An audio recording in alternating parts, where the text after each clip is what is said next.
What is up, family? It's your boy D coming right back at you with another one.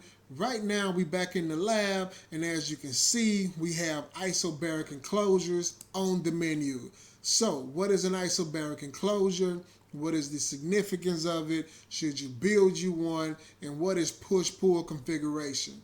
All right, so to keep in mind, anyone who has ever seen an isobaric configuration, you would know that this is pretty much the classical configuration that you would see with isobaric, which is called the push-pull, where you see the two woofers or drivers facing each other, and it looks a little bit weird, and you're wondering, is this thing going to destroy itself? What is going on here? How would I wire something up like this? How could I build this? What is the significance of it?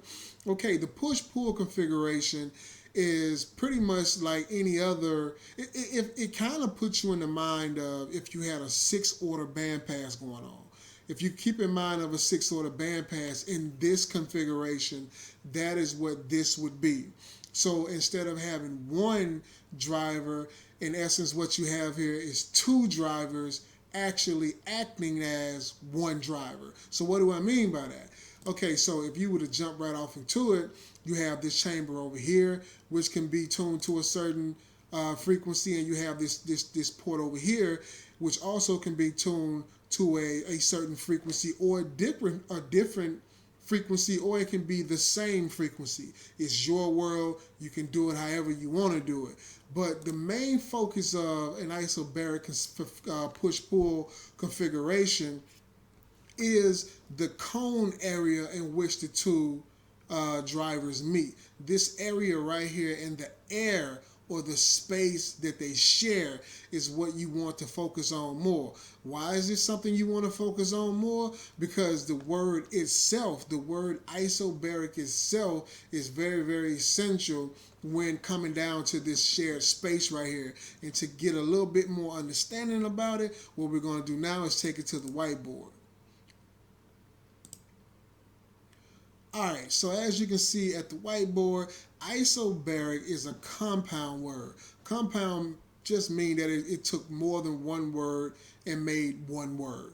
Okay, you string them together, right? So in this case, you have the word iso and you have the word baric. In order to understand what is going on with that shared space that we just mentioned, you have to kind of understand what these two words mean, right? So first, the word iso simply means equal.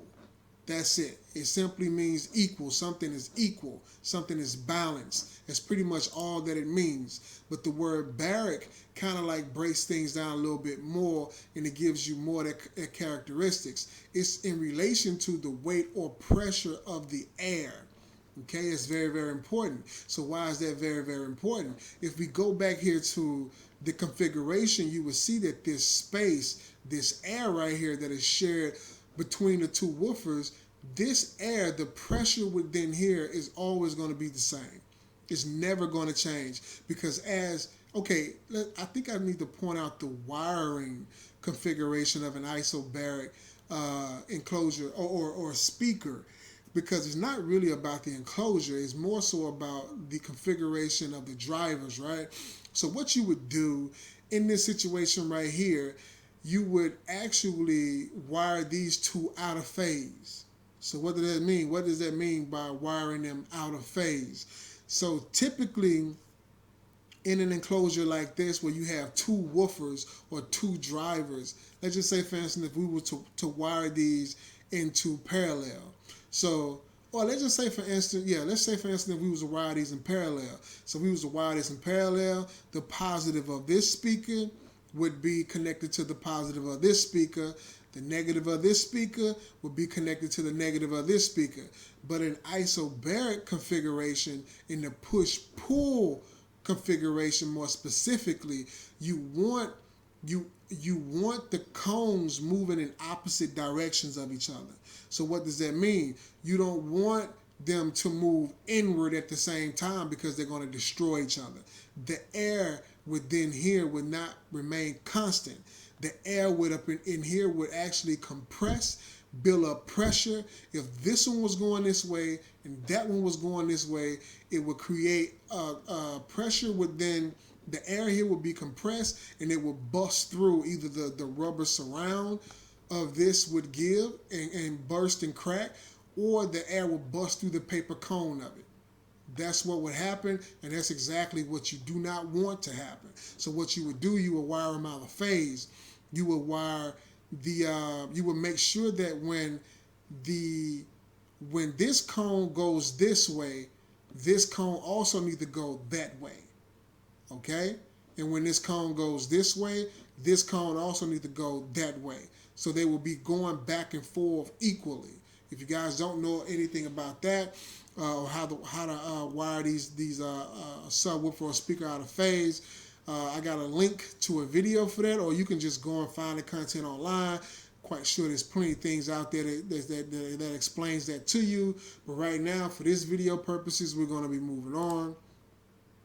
And another thing that you want to also take note of is the purpose of the isobaric configuration, the push-pull configuration. So typically, the reason why a person would do this is to pretty much get more power out of the setup that they have with the available space that they have. Okay, so what you're trying to do here is you're trying to take, let's just say for instance, if this was a classical 6-order bandpass that only had one driver inside of it, the work that this driver have to do to move all of this air, let's just say for instance, if this was 4 cubic feet of air that this one driver would have to do on its own, that driver would have I'm not going to say it's going to have a hard time doing it, because you put the right driver in this enclosure, it won't have a hard time doing it, but it won't be as easy if you had another driver helping it out. So if you had another driver helping it out and you wire these down in parallel properly, you can get a whole lot of air moving effortlessly. You understand? So that's less the work. That's half the work that this driver would have to do, and it would make the enclosure a lot more efficient as far as air movement. So what is the drawback to this? What are the pros and cons to this? Of course, the pros to this is you got a much more air being moved with less effort. You understand? You're moving a whole lot more air with less effort. This is going to be a very powerful setup and configuration here, because you have two drivers doing the work of one. So what would be the drawbacks to this? Of course, cost, right? So of course, if you have to buy an additional driver in order to get this configuration going, then that's very costly to someone who's on a budget. You know, you would rather have one driver in one enclosure doing the work of two than actually have two drivers in an enclosure that, pretty much doing the work of two, I guess you can say. But the thing is, that would be one of the major cons to this, would be cost of an additional driver. And one of the main pros to this would be that you would have a very powerful configuration as far as like how much amount of air that you're going to be able to move with this configuration.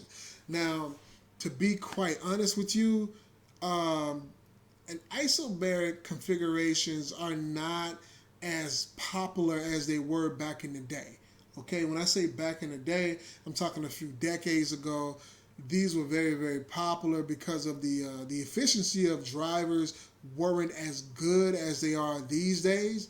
You can get, to be honest with you, $100 budget woofer. It's plenty of them out there that'll do the work that this here would do on its own, just to be honest with you. But if you were, now don't get me wrong, two drivers inside of an enclosure like this, of course, it will perform better than one driver. But if you were to compare the drivers of 20 years ago, when this was really popular, to the drivers of today, then this configuration really isn't needed. You understand what I'm saying? Now, if you just had two really, really cheap woofers that you know don't perform all that well, or if you had two very small drivers that you know could use some assistance, then yeah, this configuration would still have, quite an effect. But just, for simplicity purposes, and just keeping a budget in mind, you really wouldn't need a configuration like that these days. just being honest. So I would say, it's all about what your budget fits and what your preference is. Whether or not you want to build one of these guys or not.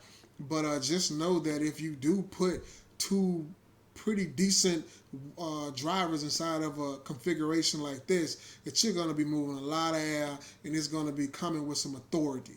So that's my take on this. I don't want to drone on and on and on about the pros and cons of it. I'll let you guys be the judge of that. If any of you guys have already built a configuration like that, leave a comment if you got a video up in the section below, and we'll go check that out. Until next time, don't forget to like and subscribe. This your boy D, and I'm out.